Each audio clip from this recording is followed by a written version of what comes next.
CKD বা chronic kidney disease আজকের দিনে ভীষণ বড় একটা সমস্যা কিডনি রোগীদের ক্ষেত্রে। ক্রমশই বাড়ছে এই অসুখটা।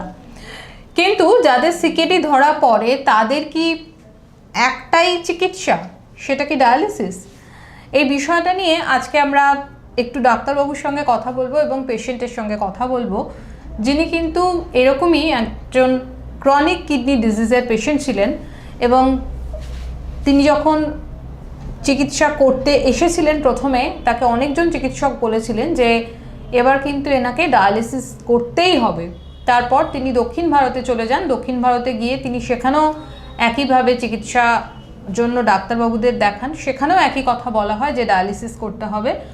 অবশেষে তিনি আসেন ডক্টর পার্থ কর্মকার, বিশিষ্ট নেফ্রোলজিস্ট, তার কাছে, এবং এখনও পর্যন্ত যেটা আনন্দের খবর, তার কিন্তু ডায়ালিসিসের প্রয়োজন হয়নি। এখন তিনি যথেষ্টই ভালো আছেন। তো এই বিষয় নিয়ে পেশেন্ট এবং ডাক্তারবাবু দুজনেই আমার সঙ্গে রয়েছেন। প্রথমে আগে পেশেন্টের সঙ্গে একটু কথা বলে নেব। আপনি এখন কেমন আছেন? ভালো আছি। প্রথমে ওয়েস্ট বেঙ্গলে এইখানেই একটা ভালো হসপিটালে দেখাই, কিন্তু ওখানে যখন ভর্তি করি তখন ক্রিয়েটিন 8.6 ছিল।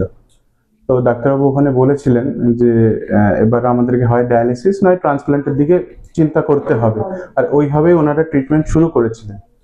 তো আমি সেকেন্ড চান্স নেওয়ার জন্য সাউথ ইন্ডিয়া চলে যাই। ওখানেও কিন্তু কোনো আলাদা উত্তর পাইনি, একই উত্তরই পেয়েছি। তো তারপরে আবার ব্যাক করি ওয়েস্ট বেঙ্গলে। ওয়েস্ট বেঙ্গলে ব্যাক করার পর আমি এই প্রথম এখানেই দেখাই ওনাকে।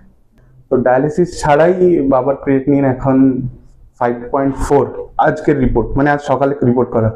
যখন এনেছিলাম এখানে ডাক্তারবাবুর কাছে আর এখন যে ইমপ্রুভমেন্ট দেখছেন, মানে কম্পেয়ার করা যাবে না। বাবার সেই সময় কি কি অসুবিধা ছিল বা কি কি সিমটমস ছিল? বেসিক যেগুলো ক্রনিক কিডনির সিমটম থাকে ওগুলো তো ছিল, তাতে খুব দুর্বল ছিল, খেতে পারতেন না, আর হাঁটা চলায় খুবই অসুবিধে হতো, ঘুমোতে অসুবিধা হতো। এখন ওর মধ্যে ওগুলো কিছুই নেই। কেউ প্রথম যদি দেখে বলবে না যে ইনি পেশেন্ট বলে। এইরকম অবস্থায় আছেন। কতদিন ধরে ডাক্তারবাবুর কাছে চিকিৎসা করাচ্ছেন? 3 months। 3 মাসের মধ্যে এই ইমপ্রুভমেন্টটা দেখেছেন। এবার সরাসরি ডাক্তারবাবুর কাছে আসবো যে ডাক্তারবাবু, এটা খুবই একটা দারুণ ভালো খবর পেলাম, কারণ যেখানে দেখতে পাচ্ছি যে কিডনির অসুখ এত বাড়ছে এবং এত ডায়ালিসিস বাড়ছে, এত ট্রান্সপ্ল্যান্ট বাড়ছে, সেখানে পেশেন্টের বাড়ির লোক অত্যন্ত খুশি আপনার কাছে এসে, এবং এটা আমাদেরও ভীষণ ভালো লাগছে যে এই খবরটা প্রচার করতে যে 8.6 থেকে 5.4 আপনি কিভাবে ক্রিয়েটিনিনটা নিয়ে এলেন, ডায়ালিসিস করার প্রয়োজন হলো না, ট্রান্সপ্ল্যান্টেরও প্রয়োজন হলো না। আমি এটা নিজের কোনো কৃতিত্ব বলে মনে করি না। First of all it's my duty. কেন বলছি যে একটা পেশেন্ট যখন ডায়ালিসিসে চলে গেছে বা চলে যাচ্ছে, আমার গুরু যিনি শিখিয়েছিলেন যে কেন কিডনি ডিজিজটা হয়েছে সেটা ধরে চিকিৎসা করা, এবং সেটা যদি আমরা করতে পারি তাহলে কিন্তু কিডনিটা ভালো রাখতে পারি। সুতরাং আমি যে বিশাল কিছু করে দিয়েছি একদমই না, কিন্তু যেটা খুব ইম্পর্ট্যান্ট যে সাউথ ইন্ডিয়া থেকে এই পেশেন্টটি যখন আমার কাছে এসেছিলেন, বেসিক্যালি আমার গুরুই পাঠিয়েছিলেন এখানে। তো ওনাকে যখন আমি দেখলাম, ওনার হিস্ট্রিটা হচ্ছে ওনার 25 ইয়ার্স ডায়াবেটিস আছে, 6 ইয়ার্স হাইপারটেনশন আছে, চোখে সুগারের লক্ষণ আছে, এবং এস্টাবলিশড একটা ক্রনিক কিডনি ডিজিজ। কিন্তু যেটা আমার কাছে খুব ইম্পর্ট্যান্ট ছিল সেই সময়, পেশেন্টের ইউরিন হচ্ছিল। সুতরাং ওনার যে একদম ইউরিন কমে গেছে, যে ক্লাসিক্যাল বুক টিচিং যে ডায়ালিসিসের ইন্ডিকেশন, সেগুলো ছিল না। আমি অনেক সময় মনে করি যে ক্রিয়েটিনের মাত্রাটা হচ্ছে ইটস এ নাম্বার। শুধু ক্রিয়েটিনের ভিত্তিতে আমাদের কিন্তু ডায়ালিসিস করার আগে অনেক কিছু দেখে নিতে হবে। পেশেন্টের ব্লাড প্রেশার কেমন, ব্লাড সুগার কেমন, পেশেন্টের সিমটমস কী হচ্ছে, পেশেন্টের ইউরিন আউটপুট কী হচ্ছে।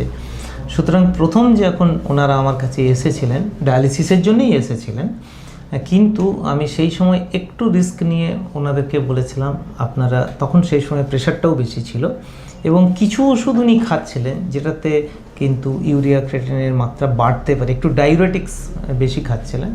তো আমি ওনাদেরকে বললাম এই মুহূর্তে আমরা ডায়ালিসিস না করে ওষুধ দিয়ে দেখি, যে ডায়ালিসিসটা লাগে কিনা, এবং আমি ডায়েটের উপরে অনেকটাই জোর দিয়েছিলাম।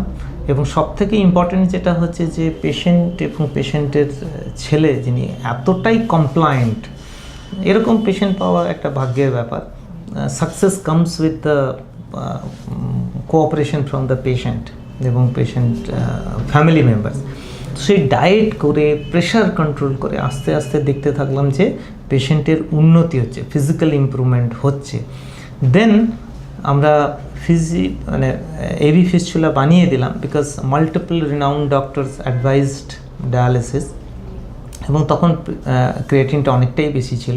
কিন্তু আমরা ডায়ালিসিস না করে ফ্রিকোয়েন্টলি টেস্ট করে করে দেখতে থাকলাম, প্রেশার মেপে প্রেশার এবং সুগার কন্ট্রোল এবং ডায়েট কন্ট্রোল করে দেখতে থাকলাম যে ক্রিয়েটিনের মাত্রা কমে কিনা।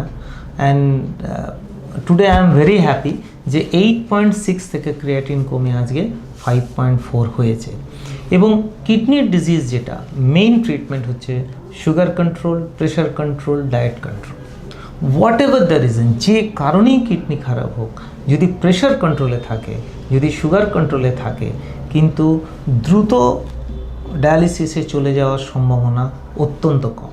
আর যদি চলে যায় তাকে কিন্তু কারণটা খুঁজে দেখতে হবে যে সুগার প্রেশার কন্ট্রোলে আছে অথচ ডায়ালিসিসের দিকে যাচ্ছেন কেন, অন্য কোনো ডিজিজ নেই তো।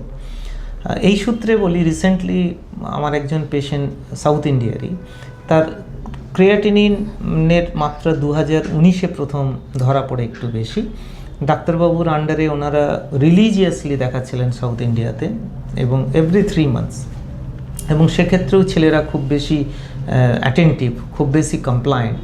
তো 2019 থেকে 2025 পর্যন্ত ওনার ক্রিয়েটিন স্টেবল ছিল, এবং 2025-এর পর থেকে জানুয়ারি মাস থেকে ক্রিয়েটিনটা একটু একটু বেশি বাড়তে শুরু করে। এবং উনি যখন আমার কাছে এলেন ফার্স্ট টাইম 2025-এর অক্টোবর মাসে, দেখলাম the rise of creatine is unusual. ওই ডিজিজে ক্রিয়েটিন এত দ্রুত বাড়তে পারে না। এই ক্ষেত্রেও কিন্তু সাউথ ইন্ডিয়াতে বলা হয়েছিল ডায়ালিসিস শুরু করতে। তো আলটিমেটলি আমরা যেটা পেলাম, ওনার একটা ব্লাড ক্যান্সার হয়েছে, এবং সেই ব্লাড ক্যান্সার থেকে ওনার ক্রিয়েটিনটা অনেক দ্রুত বেড়ে গেছে। যদিও এই পেশেন্টকে আমরা অক্টোবরেও অ্যাডভাইস করলেও তার সব কিছু করে ডায়াগনোসিস করতে আমাদের ট্রিটমেন্ট শুরু করতে মার্চ মাস পর্যন্ত সময় চলে গেছে। So we lost 6 months, almost 6 months over there. তার জন্য at present she is on dialysis, কিন্তু এখন তার ইউরিন আউটপুট বাড়তে শুরু করেছে এবং উনি আপাতত ভালো আছেন। সুতরাং cause of the chronic kidney disease, or if যদি কিডনি ডিজিজটা স্টেবল থাকে, হঠাৎ করে বেড়ে গেল, সেই কারণ খোঁজাটা অত্যন্ত জরুরি। তার মানে আজকের দিনে এটা বোঝা গেল যে যদি কয়েকটা বিষয়ের উপরে ফোকাস করা যায়, যেটা আপনি বললেন ডায়েট, সুগার কন্ট্রোল এবং প্রেশার কন্ট্রোল, তাহলে এইরকম ক্রনিক কিডনি ডিজিজের পেশেন্টরা তারা আবার অনেকটা স্বাভাবিক জীবনে ফিরে আসতে পারেন। অবশ্যই, তার প্রমাণ হচ্ছেন আমার এই পেশেন্ট, যে সবসময় ডায়ালিসিস দরকার হয় না, বা dialysis is not the remedy. কিডনির ইমপ্রুভমেন্ট করা সম্ভব। খুব ভালো একটা ইনফরমেশন আমরা পেলাম। থ্যাংক ইউ ভেরি মাচ আপনারা আমাদের সঙ্গে এই আলোচনায় আসার জন্য। আপনাদের আজকে উপস্থিতি, অনেক দর্শক বন্ধু যারা ওপার থেকে দেখছেন, তারা কিডনির অসুখ যখন জানতে পারেন বা কিডনির সিকেডি প্রবলেম জানতে পারেন, তারা সত্যিই খুব ভয় পান যে এবার বোধহয় আমার ডায়ালিসিস শুরু হলো। আর ডায়ালিসিস শুরু মানে আমরা জানি যে সেটা খুব যন্ত্রণাভুল একটা বিষয়, এবং কিডনি ট্রান্সপ্ল্যান্টের দিকে তো লোকে যেতেই চান না, কারণ তারা বলেন যে না, এটা তো আরও বেশি একটা চিন্তার কারণ। তো সেই জায়গা থেকে ডাক্তারবাবু শুধুমাত্র কিছু নিয়ন্ত্রণ করে এবং সামান্য কিছু ওষুধের মাধ্যমে এই যে মিরাকেলটা ঘটালেন, তো এটা একটা কিন্তু আমাদের কাছে খুব ভালো একটা ডকুমেন্ট হয়ে রইল। তো আশা করি আপনি খুব ভালো থাকবেন, সুস্থ থাকবেন, ভালো থাকবেন। ডাক্তারবাবুকেও ধন্যবাদ জানাচ্ছি। এরকমভাবে প্রত্যেক পেশেন্টের পাশে থাকুন, সুস্থ করে তুলুন। নমস্কার। নমস্কার।